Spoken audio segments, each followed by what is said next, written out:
Hi, നമ്മളിപ്പോൾ ഉള്ളത് വയനാട് തിരുനെല്ലി റൂട്ടിലാണ്. തിരുനെല്ലി ക്ഷേത്രം എത്തുന്നതിൻ്റെ തൊട്ട് മുമ്പായിട്ട് കാട്ടിക്കുളം കഴിഞ്ഞ് കാട്ടിനുള്ളിലായിട്ട് മറ്റൊരു ക്ഷേത്രമുണ്ട്, ശ്രീ കാളേശ്വരി ക്ഷേത്രം.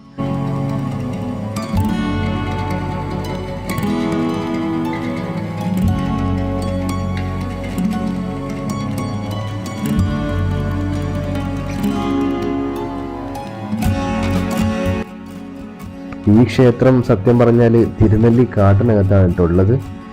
പാതി തകർന്ന നിലയിലാണ് ക്ഷേത്രം ഇന്ന് നിലനിൽക്കുന്നത്. ഇവിടെ ഭക്തന്മാരാരോ വന്ന് തിരിതെളിച്ചു പോയിട്ടുണ്ട്. കയറി വരുമ്പം തന്നെ നമുക്ക് പാതി തകർന്ന നിലയിൽ ഈ ഒരു കവാടമാണ് കാണാൻ പറ്റുന്നത്. കവാടത്തിന്റെ രണ്ട് സൈഡിലും കൈകൂപ്പിക്കൊണ്ട് നമ്മളെ സ്വീകരിക്കുന്ന രീതിയിലുള്ള രണ്ട് ശില്പങ്ങളാണുള്ളത്. മൊത്തത്തിൽ അതും തകർന്നു കിടക്കുന്ന രീതിയിലാണ് ഇപ്പം നമുക്ക് കാണാൻ സാധിക്കുന്നത്. കവാടത്തിലൊക്കെ പാതി തകർന്ന കൊത്തുപണികൾ കാണാം.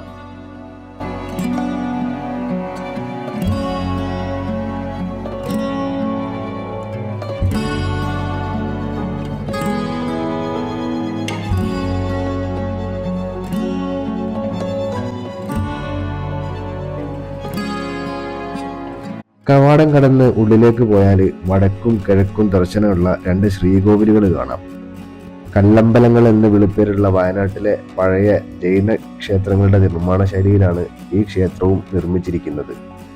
കരിങ്കല്ല് കൊണ്ടാണ് ഇത് നിർമ്മിച്ചിട്ടുള്ളത് എന്നുള്ളതാണ് ഇതിന്റെ മറ്റൊരു പ്രത്യേകത. ലവകുശന്മാരാണ് ഇവിടുത്തെ ആരാധനാമൂർത്തികൾ എന്നാണ് പറയപ്പെടുന്നത്.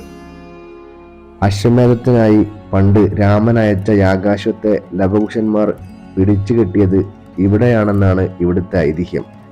അതുകൊണ്ട് തന്നെ കുതിരക്കോട് എന്നും ഈ സ്ഥലം അറിയപ്പെടുന്നുണ്ട്. കുറച്ചുകൂടെ മുകളിലോട്ട് കയറിയാൽ ഒരു തറയിൽ കുത്തിവെച്ച കുറെ ശൂലങ്ങളും ശൂലത്തിന് നിറയെ കരിവളകളും കുപ്പിവളകളും ഒക്കെ കാണാൻ പറ്റും. ആഗ്രഹ സാഫല്യത്തിനായി ഏതോ ഭക്തന്മാർ സമർപ്പിച്ച കാണിക്കയായിരിക്കണം.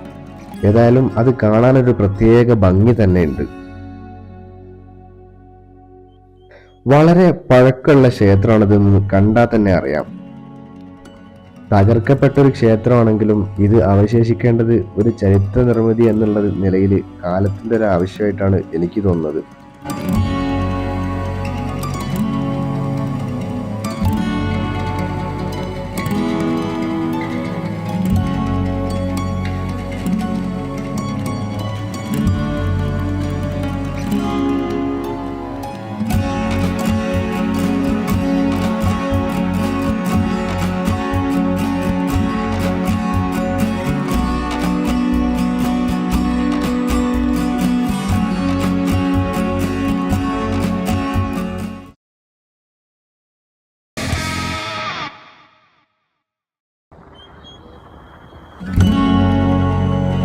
ഹായ്, നമ്മളിപ്പോൾ ഉള്ളത് വയനാട് തിരുനെല്ലി റൂട്ടിലാണ്. തിരുനെല്ലി ക്ഷേത്രം എത്തുന്നതിൻ്റെ തൊട്ട് മുമ്പായിട്ട് കാട്ടിക്കുളം കഴിഞ്ഞ് കാട്ടിനുള്ളിലായിട്ട് മറ്റൊരു ക്ഷേത്രമുണ്ട്, ശ്രീ കാളേശ്വരി ക്ഷേത്രം.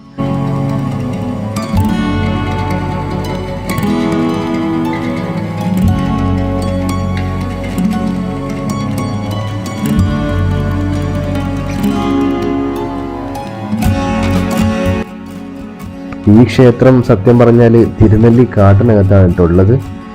പാതി തകർന്ന നിലയിലാണ് ക്ഷേത്രം ഇന്ന് നിലനിൽക്കുന്നത്. ഇവിടെ ഭക്തന്മാരാരോ വന്ന് തിരിതെളിച്ചു പോയിട്ടുണ്ട്. കയറി വരുമ്പം തന്നെ നമുക്ക് പാതി തകർന്ന നിലയിൽ ഈ ഒരു കവാടമാണ് കാണാൻ പറ്റുന്നത്. കവാടത്തിന്റെ രണ്ട് സൈഡിലും കൈകൂപ്പിക്കൊണ്ട് നമ്മളെ സ്വീകരിക്കുന്ന രീതിയിലുള്ള രണ്ട് ശില്പങ്ങളാണുള്ളത്.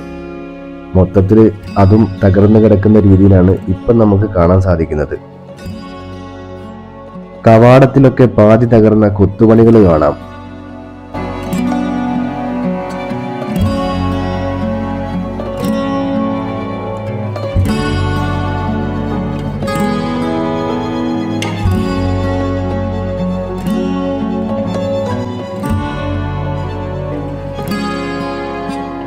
കവാടം കടന്ന് ഉള്ളിലേക്ക് പോയാൽ വടക്കും കിഴക്കും ദർശനമുള്ള രണ്ട് ശ്രീകോവിലുകൾ കാണാം. കല്ലമ്പലങ്ങൾ എന്ന് വിളിപ്പേരുള്ള വയനാട്ടിലെ പഴയ ജൈന ക്ഷേത്രങ്ങളുടെ നിർമ്മാണ ശൈലിയിലാണ് ഈ ക്ഷേത്രവും നിർമ്മിച്ചിരിക്കുന്നത്. കരിങ്കല്ല് കൊണ്ടാണ് ഇത് നിർമ്മിച്ചിട്ടുള്ളത് എന്നുള്ളതാണ് ഇതിന്റെ മറ്റൊരു പ്രത്യേകത. ലവകുശന്മാരാണ് ഇവിടുത്തെ ആരാധനാമൂർത്തികളെന്നാണ് പറയപ്പെടുന്നത്. അശ്വമേധത്തിനായി പണ്ട് രാമൻ അയച്ച യാഗാശ്വത്തെ ലവകുശന്മാർ പിടിച്ചു കെട്ടിയത് ഇവിടെയാണെന്നാണ് ഇവിടുത്തെ ഐതിഹ്യം. അതുകൊണ്ട് തന്നെ കുതിരക്കോട് എന്നും ഈ സ്ഥലം അറിയപ്പെടുന്നുണ്ട്. കുറച്ചുകൂടെ മുകളിലോട്ട് കയറിയാൽ ഒരു തറയിൽ കുത്തിവെച്ച കുറേ ശൂലങ്ങളും ശൂലത്തിന് നിറയെ കരിവളകളും കുപ്പിവളകളും ഒക്കെ കാണാൻ പറ്റും. ആഗ്രഹ സാഫല്യത്തിനായി ഏതോ ഭക്തന്മാർ സമർപ്പിച്ച കാണിക്കയായിരിക്കണം. ഏതായാലും അത് കാണാനൊരു പ്രത്യേക ഭംഗി തന്നെയുണ്ട്.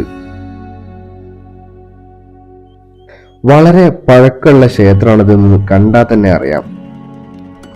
തകർക്കപ്പെട്ട ഒരു ക്ഷേത്രമാണെങ്കിലും ഇത് അവശേഷിക്കേണ്ടത് ഒരു ചരിത്ര നിർമ്മിതി എന്നുള്ള നിലയിൽ കാലത്തിന്റെ ഒരു ആവശ്യമായിട്ടാണ് എനിക്ക് തോന്നുന്നത്.